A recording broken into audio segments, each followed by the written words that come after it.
Tyler Johnson, coming at you with another episode of Badass Records Podcast.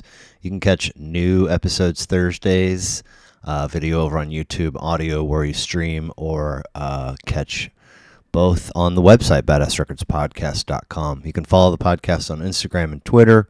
If you happen to go to that URL, badassrecordspodcast.com, make sure you tap the merch tab. Get yourself a beanie or a coffee mug or a sticker.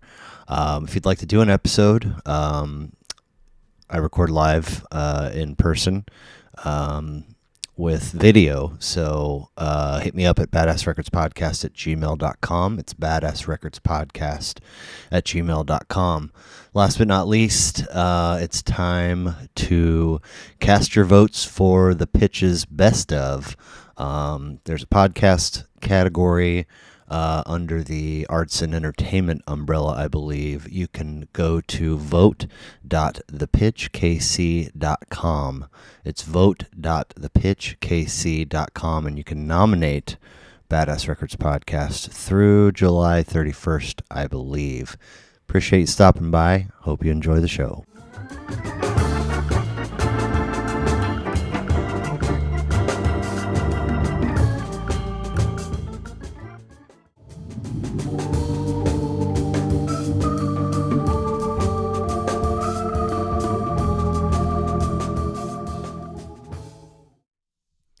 So yeah, man, this would be episode 76 of Badass Records Podcast and hanging with Jason Beers. Yeah. How's it going? Fantastic. Good. Fantastic. Appreciate you being here. Yeah. Especially, I mean, I know it's not like a blizzard or anything, but getting out in heavy rain is, people are weird about driving. Oh, and yeah. There's who knows how many pieces of trees are. I crossed a few large trees going down here. Yeah. It's wild. Yeah. Especially considering after the ice storm of 2002, I feel like the utility companies have been pretty vigilant to try and keep stuff trimmed to the best but I mean, when Mother Nature wants to do whatever it wants to, yeah. So we wound up connecting because Jason Bice. Yes, Jason Bice. Suggested that I reach out to you. He did one of these here for the music. Yep. And I never did get a chance to go back and check out your episode, but he had a run of 30 something. Oh yeah, he had a really good run of those. Very informative. And now he's in Chowk. Yes. I think I have Dane. I don't know if you know the other dudes in the band. The bass player. Yes, right? I think he's on the books to do one. So, and then they're, I don't know who the drummer is. Right, but I bet they're gigging already. I think so. Yeah, once or twice maybe. Yeah. I know they have some recorded music. Yeah, that I've heard. Speaking of, your Bandcamp has so much stuff on it. There's a lot of stuff on there. It's really impressive. Yeah. And I 90 plus releases going all the way back to September of 2001. Yes. Like that's when you uploaded that? Yeah, that's when I first uploaded. I don't know if I first uploaded that, but that's when the first album I put up on there. I mean, I recorded it in 2001. Wow. Anyways. Okay, so it'll let you choose. You can go back and backdate. Okay, nice. So when did you become aware of Bandcamp's existence? I'm not sure. I think maybe Mike Stover, if you know him. Anyways, he plays in Grizzly Hand and a bunch of other bands. I've played with him in several bands over the years. He might have helped me to that. Okay. I'm thinking. I mean, it's pretty cool stuff. But solo clawhammer banjo gigs is one of the first pieces of verbiage that stuck out to me. And I made a mental note to ask you what that meant, but I think by the time I was done, diving in and out of stuff, it's a picking style. It's a strumming style. It's an older style of banjo playing. Doesn't have anything to do with the instrument per se. No. But there are different kinds of banjos. There are different kinds of banjos, but this is primarily people primarily play 5-string banjos and not tenor banjos these days. But and And what do you play? It's a 5-string. Okay. I have a 5-string long neck banjo, so it's super. I have giant monkey arms, so it's great because it's 3 frets longer, so you can get a little lower and Sure. a bunch of different sounds you don't usually hear on a banjo. Right. How did you get into the banjo? My dad bought one for me at a like an outdoor flea market. He came home and he was like, "Well, I think you should have a banjo." And you were... I was like, "Cool, okay." What age? I don't know, maybe 17 or maybe a little older, maybe 20. Just on a whim, just surprised you with it. Yeah. That's pretty cool. Oh, yeah. Yep. And you obviously took to it? I did. I kind of flailed around on it for a while, not really figuring out how I wanted to play it or how to play it. Right. I wasn't really the Scruggs style finger picking, the real fast bluegrass stuff. Yeah. I can't stand. Oh. As a banjo player, it's crazy because I can't stand like 95% of banjo stuff that I hear. I'm not really interested in bluegrass stuff. But so I kind of messed around with it for a little bit, and then I I encountered an album, the player Dwight Diller, who's one of the guys that sent you. I was like, oh man, this makes sense. This is what banjo I like. There's just like a good like a drive and a kind of a crazy rhythm to it. Okay, that kind of drew me to that. Well, we'll get into him a little bit, but I mean, and he's recently deceased, right? Yeah, yep. Earlier in the spring. And man, it's got goosebumps. His webpage is like really impressive. There's a lot of cantankerous essays and whatnot on there, but it's cool because it's like, cool, hey, this is what I want to do. This is what I want to be. I don't care what He just didn't care, right? That's his thing. So, are you born and raised in the area? In KCK. Okay. Yeah. And siblings? I have one sister. Okay. That's Becky. She's 5 years older than me. Okay. And how did mom and dad meet? How did they meet? Yeah. They lived really close to each other. They went to 2 separate high schools, but the dividing line was like within a block. Oh, funny. But we were like real close to where they grew up. So it was like maybe within a mile. It was both sets of my grandparents and where I was at. Okay, yeah. I am gonna turn this bad boy on just real quick. Did they put on music? No. Oh, did they put on music? Yeah. It was always on. What kind of stuff were they playing? Mostly the oldies station, which would have been like 50s and 60s rock at the time, and country. But they had a magnificent record collection of about maybe 100 records, but it was all over the place, like harmonicats, like harmonica trio, sound effects records, kind of what maybe you might consider like Muzak, swinging bachelor pad music, like Ray Conniff, whatnot. Okay. So that's mostly what I was listening to. Is this growing up as a youngster? Is this vinyl collection still around? I have it. Oh, nice. Yeah. Oh, yeah. Very nice. I have all those. I think it was just this past episode that isn't out yet, but I forget even how I landed on this, but for me, 71 WHB was what was on in my mom's car, like nonstop. And I always thought that those were like the call letters. Yeah. Do you know what it stands for? WHB? Yeah. I have no idea. World's Happiest Broadcasters. Really? So random and funny and kind of tracks. I mean, there's a lot of feel good in the oldies genre. Yeah, that's...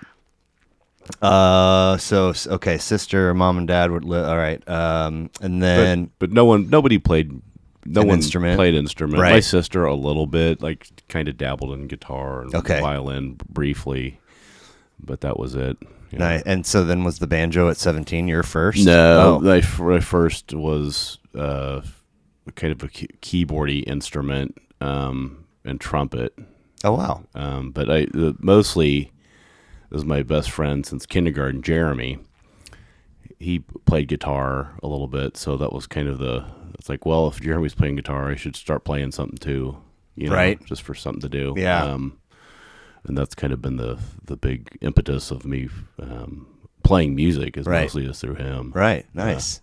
So before, outside of your list, was there an album that either you heard at home or via a friend or your sister that you first fell in love with, or that you first acquired to sort of start your own collection? Yeah, the Kingsmen that did Louie Louie. Yeah, and it was a great album that it was live, but it was overdubbed crowd noises. Okay, interesting. Yeah, that's one that really stood out. That makes me think of. Is that what plays in the intro to Splash? Where, I don't know. Young John Candy is dropping coins on the deck so he can look up. It's the last time I saw Splash was at the movie theater. I can't remember that. Well, great tune regardless. How about first show? First show was either they were close together. It was Joe Walsh or it was the Circle Jerks in 7 Seconds. So kind of what wide split there, but they were around the same time. Like James Gang or solo Joe Walsh? No, it was a solo Joe Walsh. Interesting. Yeah. Where would those? Sandstone. Okay, yeah. And then the other one was at the Uptown Theater. Okay. Yeah. How long has the Uptown been around? Quite a while. More than 25 years? Oh, yeah, easily. Wow. Yeah. Okay. Maybe early 80s and seriously back before then, that for all I know, Wow. I had no idea. I kind of grew up in and around here, but I was out, living elsewhere a couple different times. But I moved back in 2000 as an adult, and had not really explored the Missouri side that much at the time. And it's like, oh, the Madrid, the Uptown, like these must be new. Nope, I just was not aware. No, there was my girlfriend went to several shows at the Uptown. I think possibly U2, NXS, like some huge name bands now that were there. Yeah, man, that was one of the places to go if you were an '80s rock star, tertiary level band, at the time. Right. Yeah. So, trumpet. And what was the other? Trumpet, and I had this. It was like it was a chord organ, so it was sort of like accordion chords over here, and then a keyboard you could play. Interesting. Magnus is what brand it was. You still see those every once in a while. And then you get a banjo at 17. Well, before the banjo, I got a guitar. Okay. And then moved on to bass. Nice. I started getting interested in that, which is now what I consider my main instrument. Is oh, bass really? Guitar. Yeah. So you said you were gigging in Lawrence last night. I was playing bass. Yeah. Electric. Well, a ukulele bass. I don't know what that means. Which is like a slightly larger ukulele looking instrument, and it has big rubber like silicone strings, and it sounds awful until you plug it in, and it sounds like an upright. Really? Like an upright bass, yeah. So but it's fretless. You have to put baby powder on your fingers, or the strings get sticky from the sweat and grime on your fingers. Yeah. Wow. But so you get the. It's a surprising sound. There was someone there yesterday or last night when they popped by and they were walking in. I was like, oh man, someone's playing upright bass, and then they were came in. They're like, well, there's no upright bass here. So you get the beautiful sound of the upright, but it travels further. It travels further, and it's 2 pounds. Oh, right. It's a little small sucker. Yeah. So when would have been your first gig of any kind? That would have been my first band. We were called the Deaf Mutes. Really? And it was sort of like just basic crazy teenage punk rock stuff. Still in high school or post? Still in high school. Okay. Yeah. Man, the first, it might have been just some parties or something. Sure. I think. Yeah. Yeah. Man, that's a long parties, time. And I remember one particular gig we played at the, which is now the remade Buddhist temple over on West Penway. Okay. That used to be called the Tribal Textile Gallery way back when. Wild. And we played. That was one of the first shows I remember in Kansas City, Missouri. Yeah, it was kind of a kooky deal. What area of KCK did you grow up in? Wellborn area. It's I know Turner 635 and parallel. Okay. Right off the highway. Yeah. Yeah. that area. Okay. Leavenworth Road. Yeah. Mm-hmm. Interesting. It's weird over there. There's pockets of like very urban feel, and then in a blink of an eye, it can be just trees. Yeah. And not a whole heck of a lot beyond the freeway or whatever. It's cool over there. Yeah. I like it. A lot of different, big diversity. Absolutely. Like people. Yes. And I worked at the grocery store that was over on 55th Leavenworth Road, and it was like every type of person came in there. Even back then. Wow. Oh yeah. That's crazy. Yep. I'd like to move into your list if that's okay. Oh, yeah. Which is a great list. And typically I'll just roll through these in chronological order of release date, which kicks us off with self-titled Doors. And I overlooked it at first. Oh yeah. I was, my eye was drawn to the unfamiliar names, and maybe this one was at the end of your list, which was and I think you wrote S/T, and I was like, oh, self-titled, yeah. And then I was like, well, that's interesting, and then I went back. I was a long time tape holdout, and I went back to that.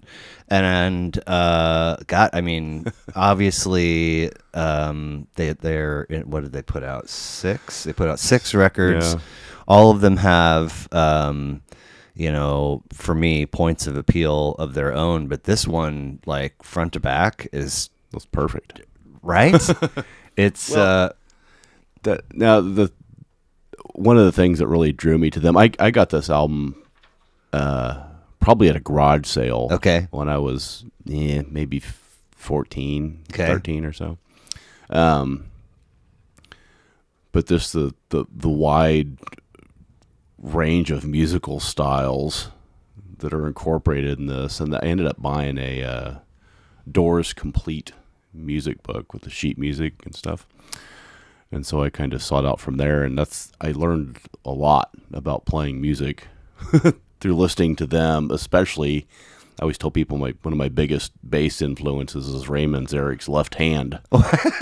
He raised the key player, right? Yeah, because he had the little Fender Rhodes bass situation on top of his organ that he had, and that's what he played. They played bass on. I mean, they had a bass player on the records, right? But live they didn't, right? And the bass player just doubled up what he was doing, So yeah. A lot of phrasing and stuff, and other bands that you can probably, if you wanted to, you could pick it out. It's like, there's a band, Dead Voices, I was in for a while. And it's like, yeah, that's definitely a Doors bass line. Nice. I'm drawing a blank. It's Raymond Zarek, Robbie Krieger. John Densmore was the drummer. John Densmore, right. Yeah. Now, this one was their debut. Yeah. 11 tracks, 45 minutes. The second Doors album to appear on an episode here, I believe Morrison Hotel was the other. Yeah.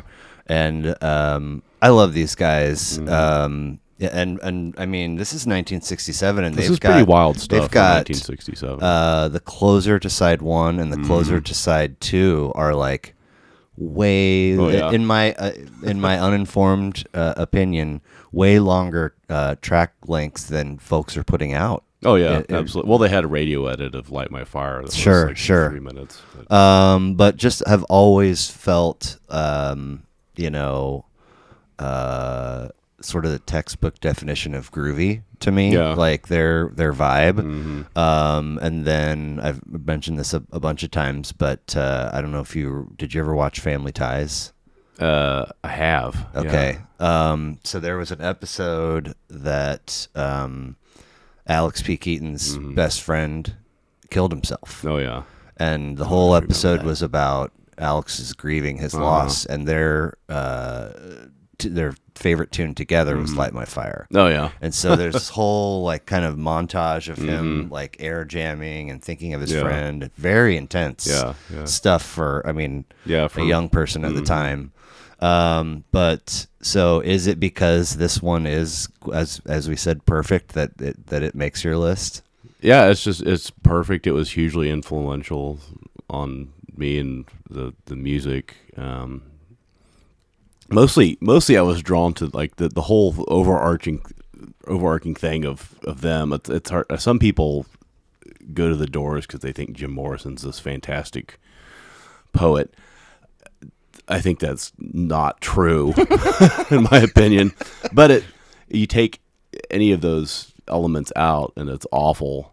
But together, it was like it just works. That's exactly where I was going with this. In that, obviously, the face and the name and the persona and the energy and the wildness and the arret, all that stuff.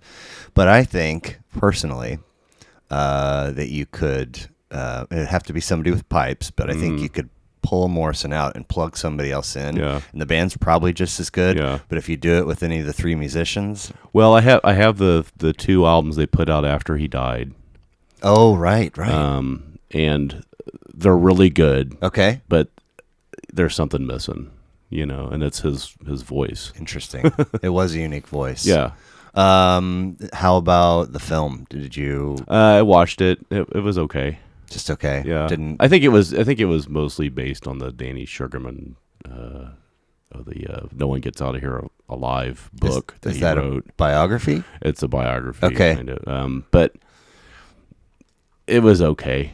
Now, did the biography have an angle, or was it trying to be objective? It was mostly the Danny Sugarman he was like a sort of a roadie manager, whatever, hanger-on, I guess, of the band. And he was like a young kid, too, at the time. I kind of felt like I read that book, and I kind of felt that the movie was very similar. So it's just kind of through his lens of things? Yeah. Okay. I don't think it was too much through the Doors. It was, I don't know, like music biopic things I generally don't like. Okay. Well, Walk the Line has come up in the last couple or 3 episodes. That one's, the Johnny Cash one. I can't do that one. No, you didn't even. You never even saw it. I never watched it. Oh wow. Yeah, because I was like, I know exactly what's going to happen. Why did you know that? Just because I've seen so many biopic things that I'm just done with them. So I thought it was fast. I mean, I didn't know some of the darker stuff per se, but I came out of there, like I went into it feeling like I'm going to come out of this Johnny Cash scholar and student, and I came out of it being like, did you want me to not like him? Yeah. Significantly more than before? Because that was anyway. So going from 1967 to 1986, Ragin, full on. Oh yeah, FIREHOSE. That was definitely, which surprised me in a big way because I thought this was going to be really heavy.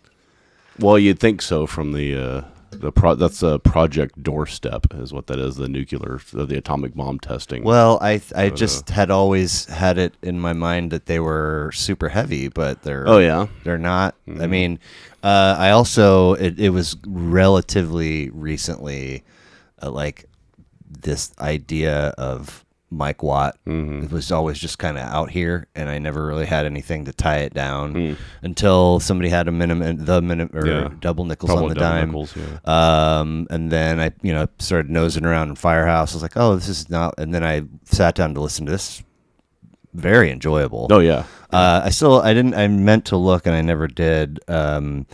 Why have they always done a lowercase f and then all cap just to be the exact opposite? Probably. Okay. Yeah. Well, this is first of 5 for them. 33 minutes, 14 tracks, a short one, just like ones. Double Nickels, even if as a double record. Yeah, loves everything I've ever just peeked at Mike Watt wise has been impressive. And this one, like all their records, dedicated to D Boon of Minutemen. But how did these guys wind up in your lap? I heard, let's see, what would that have been? Chemical Wire was the first song I heard from them on KKFI. Oh. It used to be Ann Winter and Tim Kearns had a great show back in the late 80s. That I would listen to every week. Okay. It was on Thursday nights. But they played that, and it was just mentioned that, it was FIREHOSE, and I was like, oh, heck, and so it was always on my radar, and I eventually found the cassette of it. Yeah. And loved it. And it was just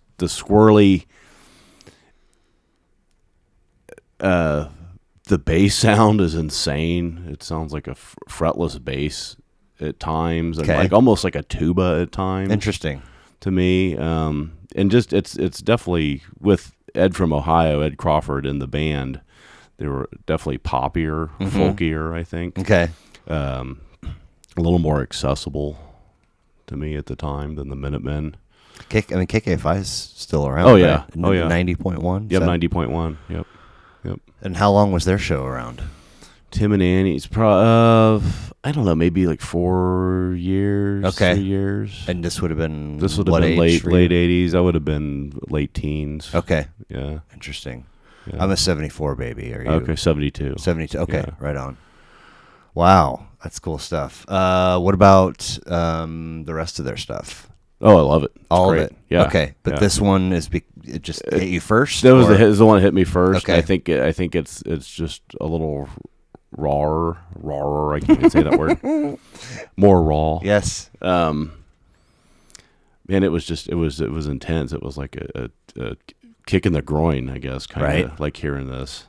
Like what is going on here? There's like these squirrely arrangements, coming from, mostly rock or like pop music kind of stuff from the 60s and 70s. But it's like, oh, here's some like the Minutemen and the bands that influenced them, Wire and The Fall and stuff. Here's some songs without a chorus or a designated verse chorus. They're just playing through it.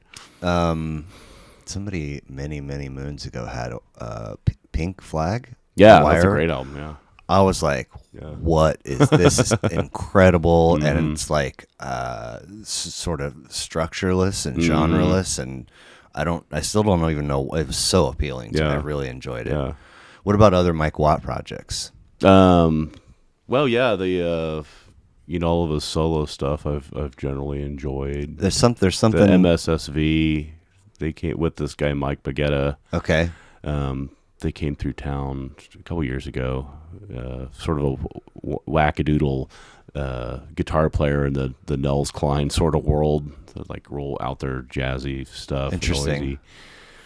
Noisy. Just about everything he's put out, he's been associated with. That there's so much of it. There's something that he put out that has a bunch of different. Oh yeah, Ball Hog or Tugboat. That one. Yeah, yes. that was great. That one's wild. Yeah. Very cool. Like I'm not sure what's happening with the title of that, but well, are you hogging the ball? He's the main guy, the bass player in it, right? So he's on every track. Is he the ball hog or is he the tugboat? Is he getting everyone in line or whatever? Perfect. That's no longer. That's a eternal thing that you have to struggle with as a bass player. You don't want to be. You want to guide everything or be the foundation, but you want to stretch out a little bit. Yeah. But you don't want to get in the spotlight. Sure. Because it takes away from the song. Generally, like 99% of the time, you do that. But that was a crazy record, and I was at the show at the Bottleneck where he played that, and it was Eddie Vedder and Dave Grohl and Pat Smear was his backing band, and the Foo Fighters played before that. And then Eddie Vedder and his wife, maybe Hovercraft was the name of the band. When would that have been? That would have been 95, 96. Was it packed? So. Oh yeah. Yeah. Good show. It was fantastic. Wow. Yeah. Nice. And Dave Grohl, I'm not a big Foo Fighters fan, but man, like being 15 feet in front of him while he's playing drums, that guy's an intense drummer. Absolutely. Yeah. Oh yeah. And seemingly from a distance, a super cool human being. Yeah. Like it seems like anything that he's near or part of, it's like, I like that. That's good stuff. So a short leap ahead to 1989. Wrong. No means no. This one you did offer Dropbox. Yeah. The only place I was able to find it was on YouTube as a full album. Yep. This is 4th of 10 for them. 11 tracks, 39 minutes. Never heard of them before, but the Wikiland consensus appears to be that this was their best record. How did you discover them? The same show, the Tim and Andy show on KKFI. Really? Yep. I think it was actually Stock Taking was the song that they played. Okay.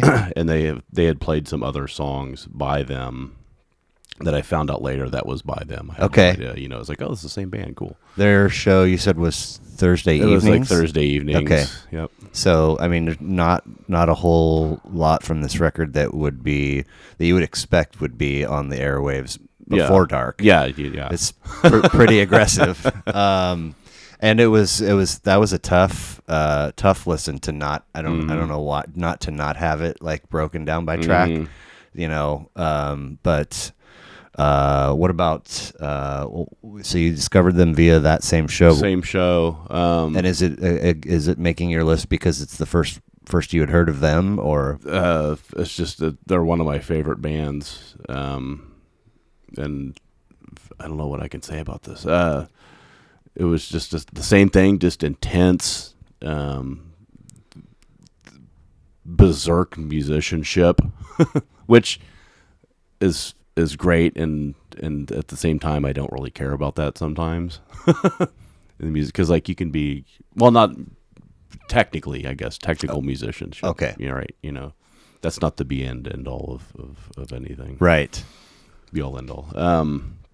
But these guys are all like phenomenal players. There's two brothers. Yeah. The drummer and the bass player. Andy, the guitar player. They ended up getting another. He left the band at one point, and they got another guitar player, Tom. This is equally as fantastic. Yeah, I listen to them quite a bit. I'm a big fan of. There's a podcast that there's these three folks that are trying to go through every Nomeansno song and figure out which is the best song. So they're all in these like kind of little round robin tournament brackets, I guess. Oh wow! Call them, you know. They go through every deep dive through everything lyrically, musically, whatever. How often does it air? I think they're maybe around 50th episode or so. So now they've gone through all the songs, and the winners of those, they're pitting those against each other. Oh, for real? Yeah. Oh my gosh. Yeah, it's fantastic. Wow. So they, I mean, it's the No Means No Nothing podcast, I think it's called. Huh. No thing. Anyways. So when they get through round two, like the winners will face and then the winners will face the new ones, and they'll eventually needle it down. Yeah, to the best No Means No song of all time. And I already know what one it is. You do? Well, for me, it's that same one. The first one I heard is Stock Taking. I think it's the best song on there. Nice. Well, what do you suspect they will do once they have a winner? Start a new project? Probably start a new project. Yeah. How did you come across that podcast? Just maybe on Facebook or something through like another No Means No group. Right. Oh, funny. Yeah. Wow. Yeah, man. That's it's an intense album. It is very intense, and I'm still like there's a lot of stuff out there that I almost with certainty go to a streaming service or whatever, and I'm surprised to find it. But not this one. Yeah. I mean, and in fact, I don't think any of their stuff. There's a like a best of album on Spotify. Anyways. Okay. Maybe one or two other oddball songs or something, but none of their albums are on there. Was there ever a best of release, or did somebody? Yeah, no, it was a best of release. Interesting. Yeah. Okay. Yeah. Huh. But it's the same thing. That you probably all these albums you can go through all these, and the common thread is that they have a sound to them, and they're if they want to go off and do some bossa nova song or whatever, they're gonna do it, and it's gonna sound like that band. Yeah, that's what's attracted me to a lot of bands that I really like. Cool. So we go from 89 there to 2000, 28 big ones. Bill Doggett. This was absolutely phenomenal. Let's see here. 81 singles, 33 EPs, 4 10-inch LPs, and 15 12-inch LPs, which is just, it's a larger record that has a little bit more time on it, the 12 versus the 10. I first put it on, another movie reference, I first put it on, it sounds like Marvin Berry and the Starlighters, which is the band from the Enchantment Under the Sea dance and Back to the Future.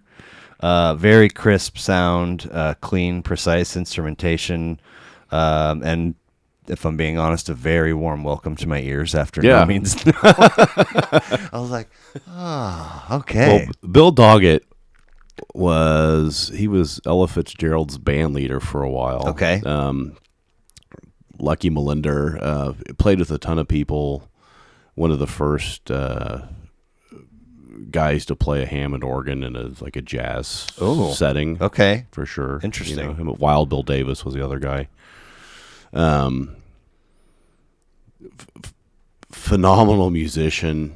And the cool thing is he's the band leader. There's songs on here. Honky Tonk Part 1 is probably his most famous song. Yep. There's a lot of songs. You can't even hear the organ. I mean, this one has, let's see here. I didn't even write down how many tracks. Oh, 28, obviously. 28. But it was, I swear, I was like a quarter of the way through the record. And I'm like, did I read that wrong, that he's the organ player and this is his name on the album, And then kind of then it's there. Yeah. But a lot of the early, anyway. But it's totally selfless band leader, Yeah. I mean, you can hear the organ in there, but it's real in the background. He's just kind of guiding the song along. But then there are albums where the organ is very prominent. Wow would be one of my favorite ones from that kind of solo thing. And he plays just as crazy as like Jimmy Smith. Okay. Whatever. Yeah. Cool. As in Back at the Chicken Shack, Jimmy Smith? Nice. So the credit listing confused me a little bit because it's got a ton of people, but noteworthy includes Count Basie, Bing Crosby, Duke Ellington, Jerry Livingston, and I think they're all listed as composers. What does that mean? Well, they wrote the songs. Okay, but they're not they're not playing on that. Okay. So they're covers in a sense. Some of these. Or they wrote the songs for his outfit to play. They wrote the songs not particularly for his outfit to play. See. He wrote a lot of songs, so I mean, yeah. How'd you discover him? I always knew Honky Tonk Part 1 and Part 2. Okay. Just from being on WHB or whatever, sure. Or in different movies. And then I was driving to St. Louis one time, and I stopped at a little truck stop and bought this cassette. Nice. And listened to it on the way back, and I was just kind of blown away at Absolutely. the depth of material, And this, if I could get to like my favorite genre of music or something, it would be like 50s, 60s novelty jazz instrumentals. So this guy excels in that. Sure. Right? There's especially in my younger days, I really, really loved road trips. Yeah. Like no drive length was too intimidating. And it was always just, the excitement of the journey and so on and so forth. Now, longer trips, I've got to break them up, stay the night somewhere or whatever. But a short trip, like 2 hours, 4 hours, there's something, especially with the way that technology and devices, it's sort of forced to unplug and like have some alone thinking time the way that I think we're supposed to do often. Probably don't do it often enough. But I can imagine if I snagged that on a whim, like the rest of the drive would just be, like that. Yeah, because it was. You're kind of in this, euphoric thrill, kind of. I mean, I have to believe that was such good stuff. What beyond this one? Have you looked at any of his? I have several Bill Doggett LPs. All equally joyful, or yeah. There's some where he definitely played trying to sell music to the square, whatever, quote unquote, like 1950s housewives or something with just like real gentle, okay, organ background music kind of thing, you know. But I would say definitely I play organ and piano, keyboardy stuff. Definitely like a big, huge influence, because there's not a wasted note in any of his. No, which I've trying to learn to do that. You know, right? Yeah, he's a big one, man. I think it was just yesterday I saw a meme on Instagram or something, and it was like a bass player trying to explain to somebody else, it's the notes you don't play, man. Yeah. And the other person being like, I don't, you know, what does that mean? So skip a little bit further ahead, 2015, Oh Death, Dwight Diller, who we mentioned just a little bit ago. Yep. 7 of 11, 20 tracks, roughly 55 minutes. The only place I could find this is on his Bandcamp, which you get a track listing and track lengths for each track, but you don't get a total running time. Yeah. As we mentioned, passed away in February, West Virginia mountain music. Yeah. Did we already talk about how you discovered him? No, he was my friend Jim Curley had a shop called the Mountain Music Shop over in Shawnee. Okay. And he's like, man, Jason, you got to listen to this. I was just kind of figuring out what I wanted to do on banjo or something, or getting an inkling, and then I heard this and it was all over. It clicked. Nice. I was like, this is enjoyable banjo music. I don't even know if it's banjo music. It's just, there's something to it. It's just the drive, the rhythm. Not showy at all. It doesn't. I mean, it almost it's real similar, primal, in a similar sense to some of those Bill Doggett tracks. Mm-hmm. It's like it doesn't stand out like the banjo bluegrass. And then there's some where he's just playing fiddle. Oh right, by himself, you know. But there's a really funny thing on here. There's the little thing on here. It says, caution, squeaky fiddle contained herein has caused a grinding down of molars in many listeners. In a few celebrated rare cases, listeners have been known to become addicted. Be forewarned. Yeah, that's very true. So when he turned you on to this, how did you have it? I mean, it wasn't the internet. No, it was a cassette. Okay. And it was just one. I've figured out how to play all these songs now, and this is maybe Dwight Diller might be the closest stylistic that I played banjo. Like there's another guy, Hank Tilbury, in town. Okay. That I kind of discovered on SoundCloud. Interesting. That's has since gone on to become a good friend of mine. Oh wow. But it was like something I drew. I was like, oh my God, this guy's like he's getting into the same territory that I enjoy playing the banjo, you know. So I would be. Do you still have the cassette? Oh yeah, I would be curious. I have 2 of them just in case. Do you really? And I digitized it. Oh wow. So in the track listing, Polly appears twice. Is that the case on your cassette? Do you know? And it's the same running length and as no, it's only on there once. Yeah, they just doubled it up on the Bandcamp thing. Right. Yeah, someone made a mistake because it was like, you know, the first 45 seconds of the second appearance of it. I was like, no, this is the same track, and I skipped ahead a little bit, and I was like, now it feels a little different, or I'm misremembering. I'm not sure which. So other stuff of his. I have a good number of albums of his that are very, very similar sounding. This one is maybe the most like primal, like a feral. Yeah, well, definitely it feels like I'm on a front porch. Yeah, and he moved in with and was close to the Hammonds family. They're all over those essays. Yeah. Who were they played music, and then like I think the main guy, like the patriarch of the Hammonds family, I don't even think he played for a good number of years, and then he was like, whatever. But Dwight went and studied with them, and he's a traditionalist for sure. You know, you read his essays, it's like, oh, there's just the way you play it is this way. You have to, and he gets in this kind of like esoteric areas. It's like you got to feel the music of the hill or where you grew up at, whatever like that. You know, maybe.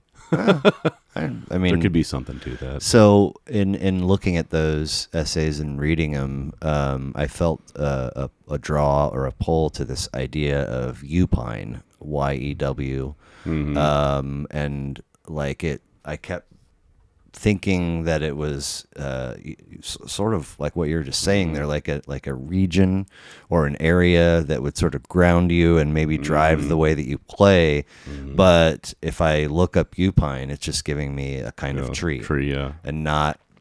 So I never found. Well, those trees are in that area. I thought it was saying they were like Japanese or something, or else, on a different continent somewhere. So I never did get to the end of that mystery, but very intriguing and appealing story. The way the whole site is put together, and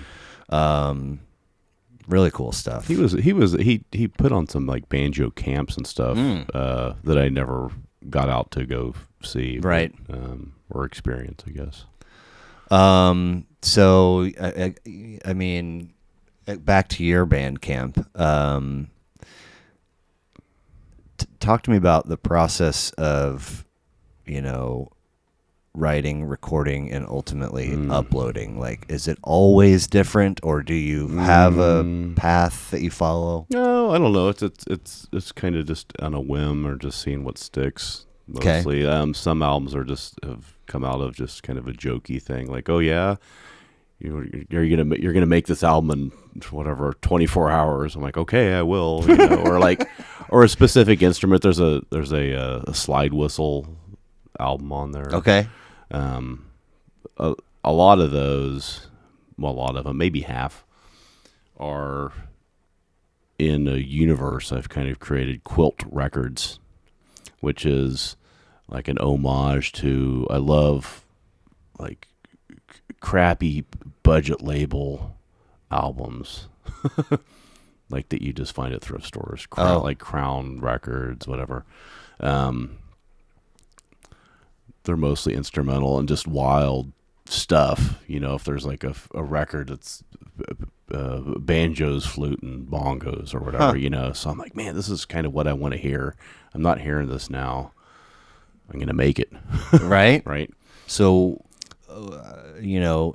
does I got to imagine every song that you write has, there's a different time that it takes to write a song. Like, it's not a formula. Like, some probably happen quick, and some maybe you work on for. Most of them are fast. Okay. Yeah, I generally don't work on a bunch of songs at the same time. It's just one at a time. Okay. Yeah. Now, when you've written a song, is there a moment where you go, I'm ready to record this? It's pretty much instant.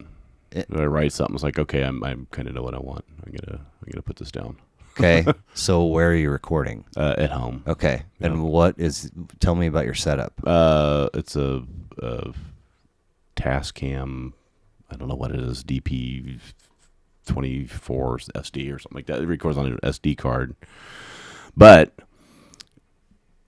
it's not like a Pro Tool thing where there's a screen in front of me that I have to like use a mouse. It's very tactile. With still knobs and whatever. Yeah. I just kind of grew up doing. So I kind of into that.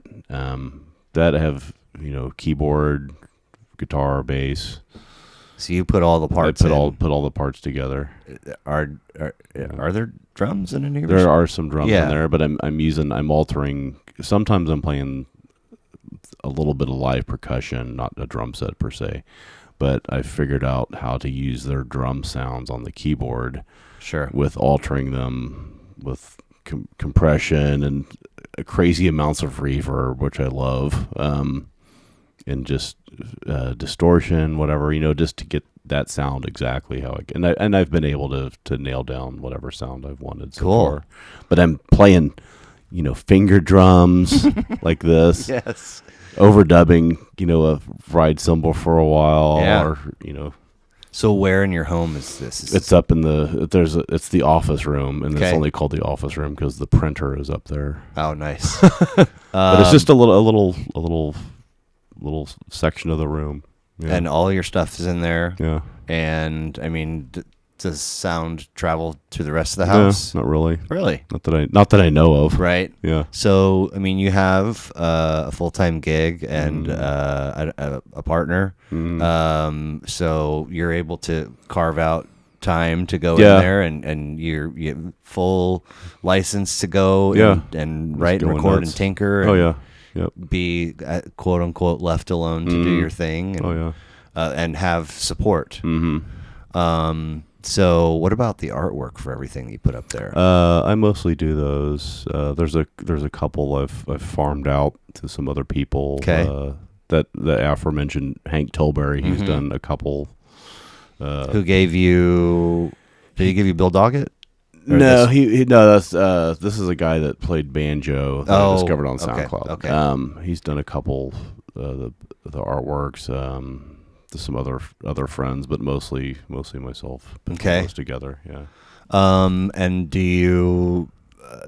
I don't think Bandcamp offers you in your under one's music tab the ability to differentiate between singles, EPs, and LPs. Is that?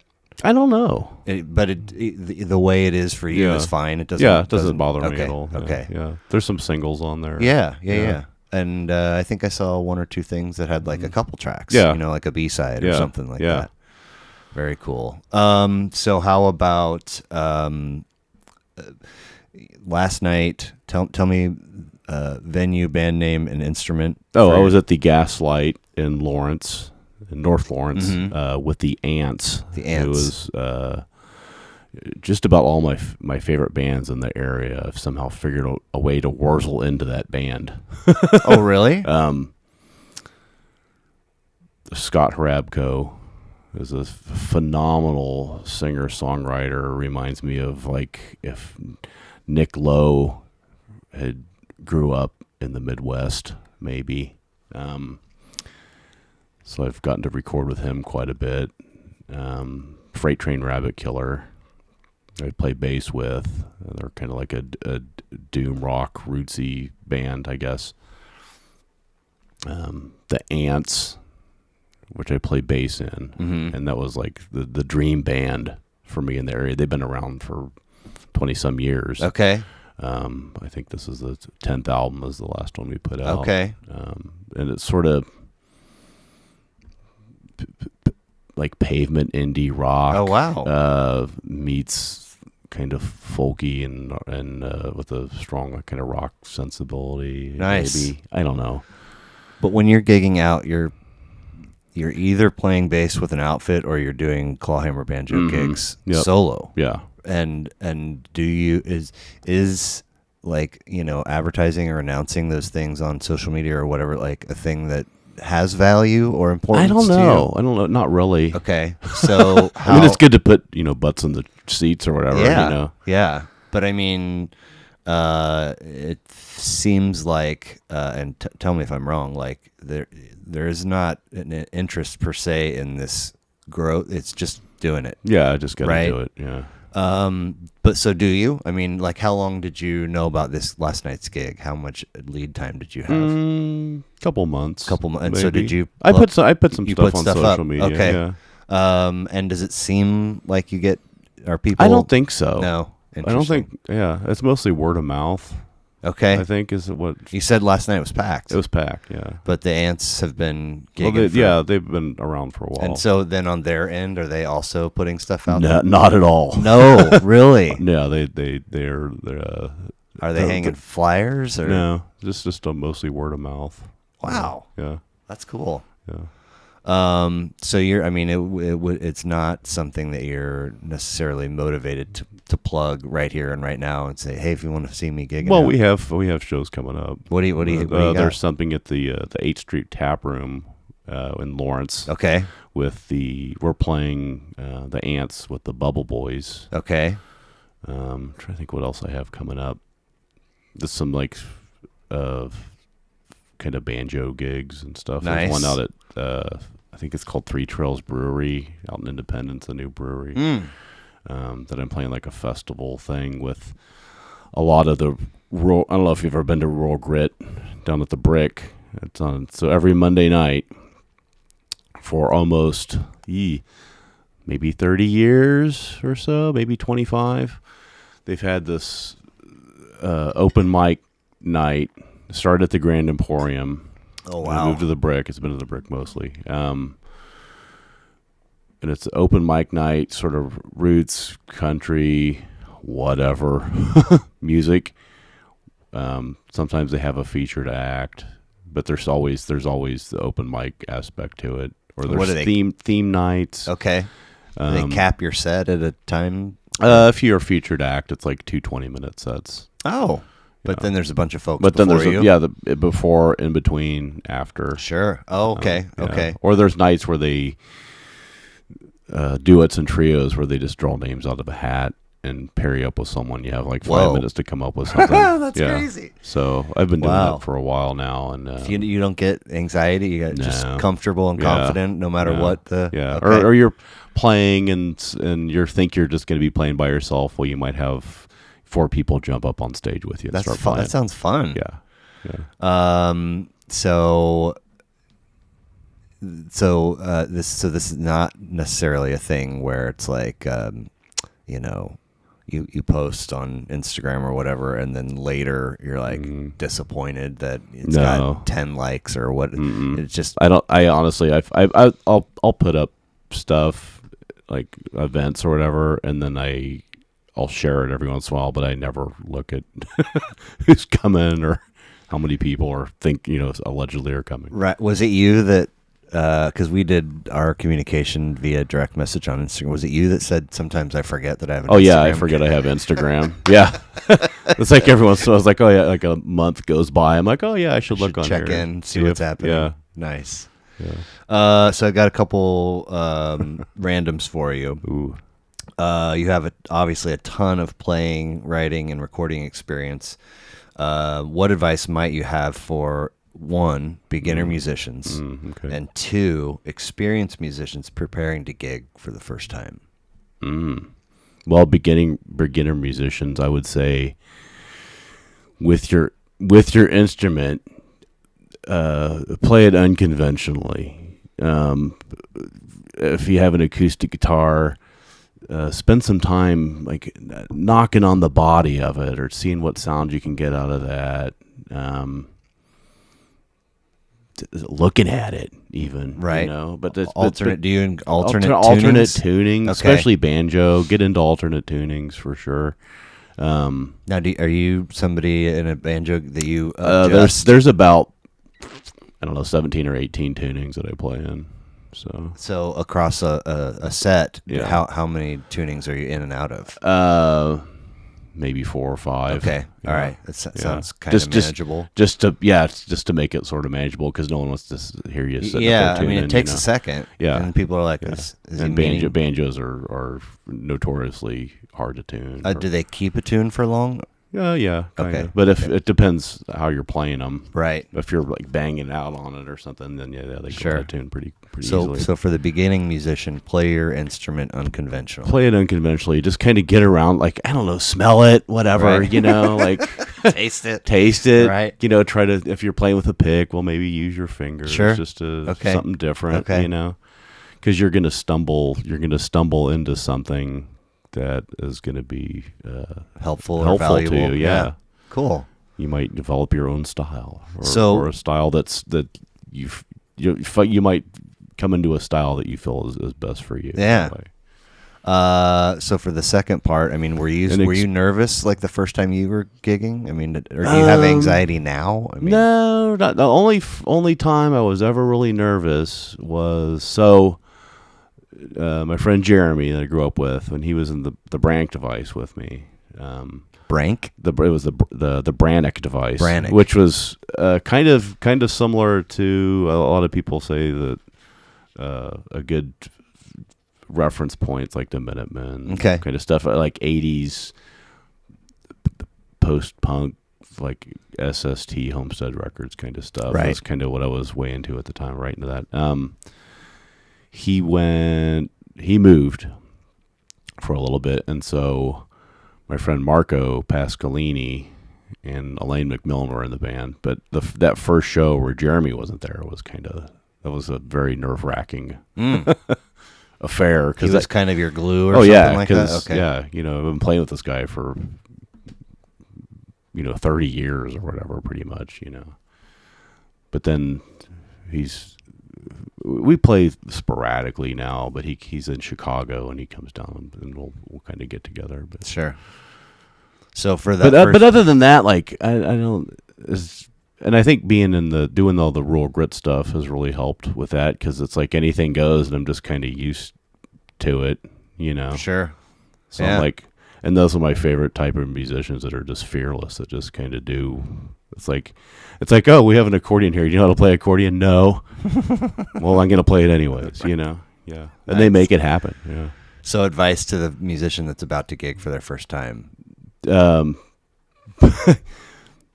Tear down your stuff fast after you're done. To get out of there? Not to get out, but just to get off the stage. Oh, okay. Especially if someone else is coming on after you, I don't know, just be cool. Be cool. Nice.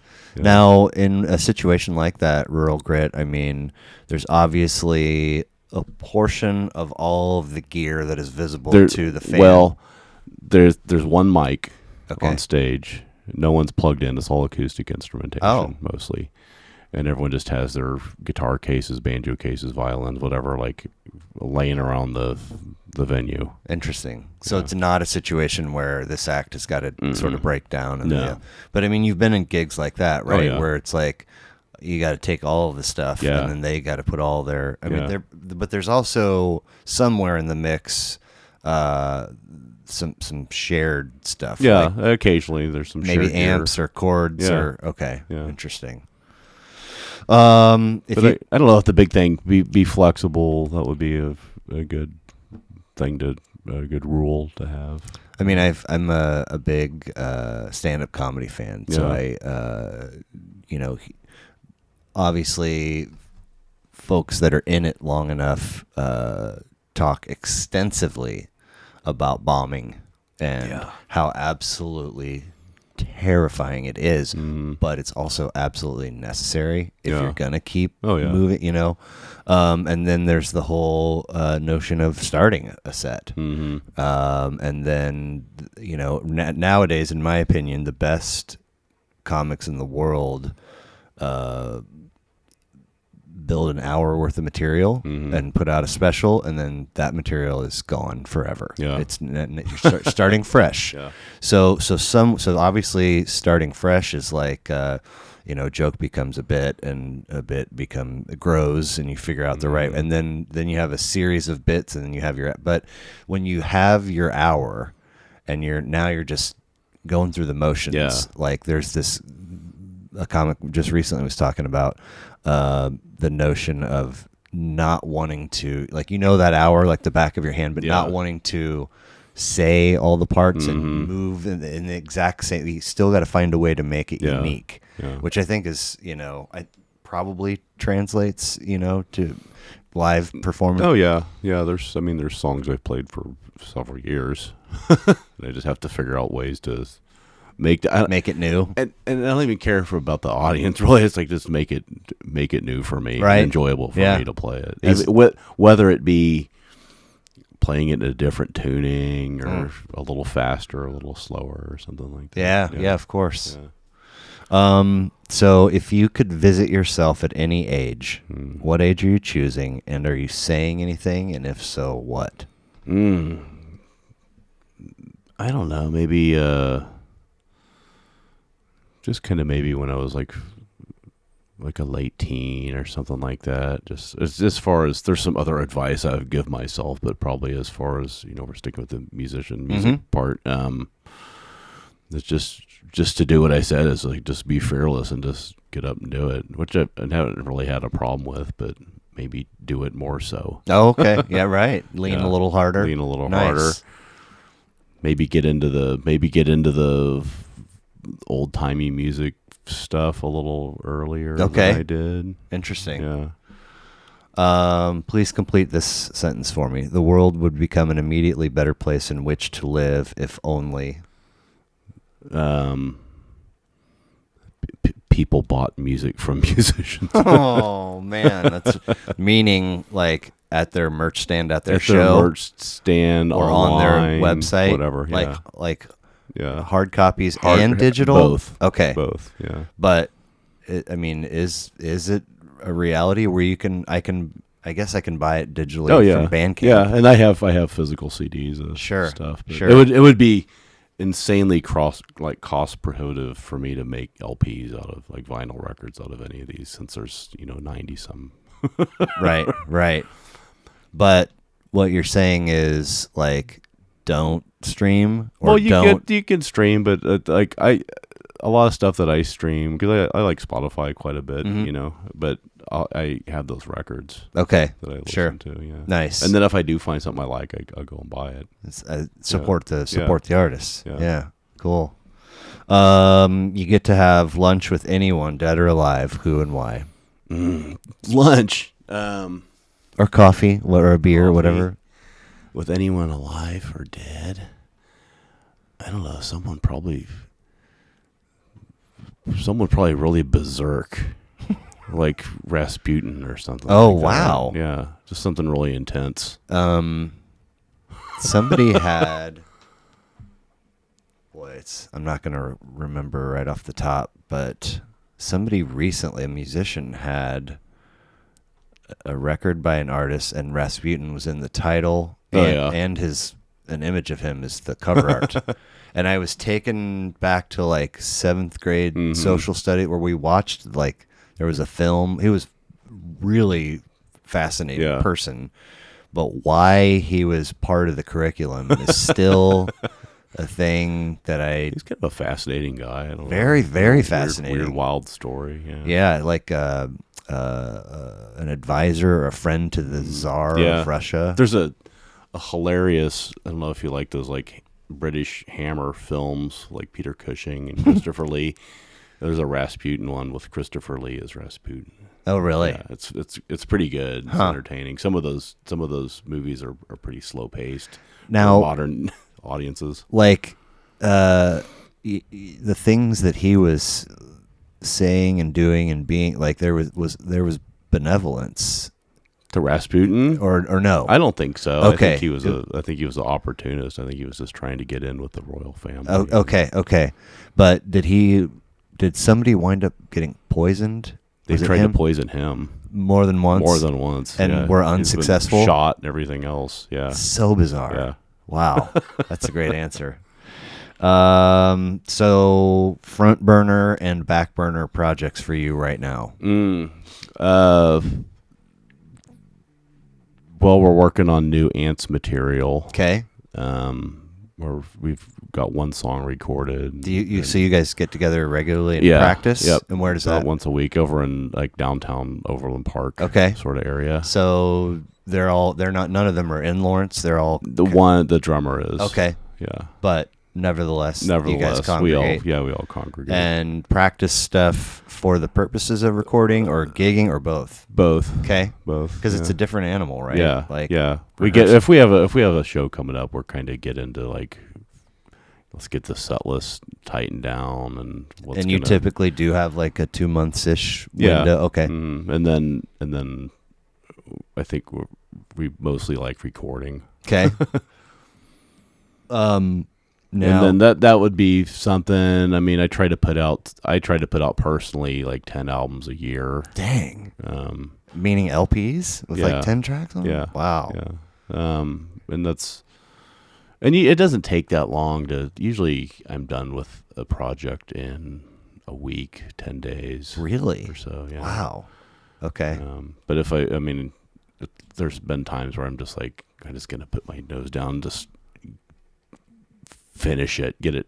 Sure. Just keep going until it's done. Yeah. It's a couple days. Yeah. There's that. We recorded a couple 4 songs for Freight Train Rabbit Killer recently that should be coming out maybe in October. That'll be on their stuff or your stuff? Yeah, on their stuff. Okay. Yeah. Okay. Yeah. Now, if that's a thing where you put something out that you're a part of that isn't your stuff, I mean, is that a thing where you'll get on and share and say, hey, check out this? Yeah. Okay. Oh, yeah. I play with Cat Chris Hudson and this band Goalie Washer occasionally. Okay. He's pretty. I think Chris is the other one that Jason. Oh yeah. And I think I reached out, but I have not heard back. He's in New York right now. Okay. Playing music for a play for like 6 weeks. Wow. The other guy. Does he have like at least in the world of profile pic, does he have kind of a Rasputin-y kind of creepy looking picture? Yeah, he does. Yeah. I was like, whoa, don't invite that guy super friendly. Yeah. But they'll probably be recording something, or I trade tracks a lot back and forth with him. Nice. And Scott Hrabko too. We're Okay. kind of in the middle of doing some songs. So I keep busy. Yeah, I mean, it seems like. So when you're getting together to practice, to rehearse, or whatever, is there an agenda? Is there a leader? Is it all organic? For the ants, it just depends band to band. Sure. But, for the ants, it's mostly Chad who's writes most of the songs. Okay. He's I would say he's the band leader. Okay. For sure. Which is what I like. That's why I have all these albums and stuff out. This is what I want to do, but I really love playing bass in bands. Okay. I'm trying to add stuff to make the song better. Sure. Yeah. Now, however many folks that have given me a list, a very surface look into that album and the band's, sort of history. More often than not, you find stuff comes up, like issues crop up and people are gone, or the one that comes to mind often is the span from Outlandos d'Amour, the Police, to Synchronicity. Like by the time they were not even in the same room recording because they couldn't stand each other. I've never had that happen. In any outfit, any band, all just positive and joyous, kind of like craftsmen here to be productive. Yeah, cool. It's like I don't want to play music with someone I'm not friends with. Cool. So, now, what about if you're gigging with multiple acts? I mean, and if there's some no, not really. Like some jerk in some other band or something like that. That usually doesn't happen. Nice. Yeah. Wow. Very cool. We try to be very choosy who we're playing interesting. with. So yeah, I don't get that. Like people have like really contentious relationships with their bandmates and stuff. It's like that sounds like a drag, man. Well, it sounds like some on an individual level, like some things cropped up at whatever point in your life and they're unresolved, and now you're bringing it into them, which is supposed to be, in my best estimation, a kind of a joyful, positive, fun, like for the love of, where and then get that out of here, man. What are you doing? You don't want to make anything a drag. No, nothing. And I've been maybe lucky. I've never had to deal with anything like that. Sure. Yeah. So your stuff, the Ants, who else do you have projects going with? Scott Hrabko, Freight Train Rabbit Killer. What a name. Yeah. I play with Goalie Washer, sometimes record stuff with Chris Hudson. Sure. Chris and I put out an album together recently, like in late winter. Okay. You put out something this month, didn't you? Yeah, I just put out like a sort of a Dwayne Eddy tribute. Okay. Not any of his songs, but like a pastiche, I guess, of his style. Now, do you? And maybe you're not interested in this, but I mean, is like traffic to the Bandcamp visible to you? Do you see any kind of revenue? I can see all that. Yeah, you can see all the stats. Okay, and, stuff. And I mean, does revenue come in on occasion? Yeah. Oh yeah, it does. Nice. Yeah. It's steady. Cool. But I don't. It's been a while since I've looked at the stats of like how many people have looked at this song, or like, they skipped this song, right. or they started listening to it, or like right. you can see if they've listened to the whole thing, sure. some of it, or just skipped it. Yeah, interesting. But I haven't done that in quite a while. Yeah. Well, I mean, we got 47 other things. Yeah, because I just don't care. No. I'm just putting it out there. Yeah. Yeah. Very cool. Like it or not. So if somebody's listening to this or watching this and does want to check out your stuff, Jason Beers on Bandcamp, Instagram, Facebook, what else am I missing? I don't know. That's probably, those are probably. And I think a lot of the albums are on a bunch of different streaming things. Oh, really? Like Amazon or iTunes or whatever. And is Spotify, yeah. Is it easy or difficult to get into those? I don't think so. Oh, to put them on there? Yeah. It's super easy. Okay. Yeah. Interesting. Yeah. There's this, I go through, I think a lot of people do, DistroKid. Yes, I've heard of it, and they've basically put up, I don't even know, there's like 30 different platforms or something they put your music up on. And it's, I mean, just a couple clicks to get it. It's super easy. It takes maybe 5-10 minutes to put an album up. And does one have to pay to have initially? A distro? Okay. Initially, yeah. But it's not that much. I think it's maybe $30 or $40 a year. Okay. So, but it's not. That's per artist. You don't have to. Not per record. Right. So, right. Yeah. So any projects or gigs or social media, anything that you want to shout out before we get you out of here? No, just anyone watching this or whatever, just pop by the Bandcamp and check it out. Yeah. There's might be something there you like. There's right. a wide variety of music, and it's just thanks to albums like this, it's right. the same way. There's a lot going on, a lot of a wide swath of material that I've always been into. Cool. Well, I really appreciate you stopping by. Yeah. As the hour drew near and the rain started falling again, I was like, God, I hope we don't lose power. It could happen. That we were just sitting here talking, and all of a sudden it went dark. We've got to figure out how to get to the door. But appreciate you being here. Yeah, man. Thanks for having me. That's all right. Great. Talk to you later. All right.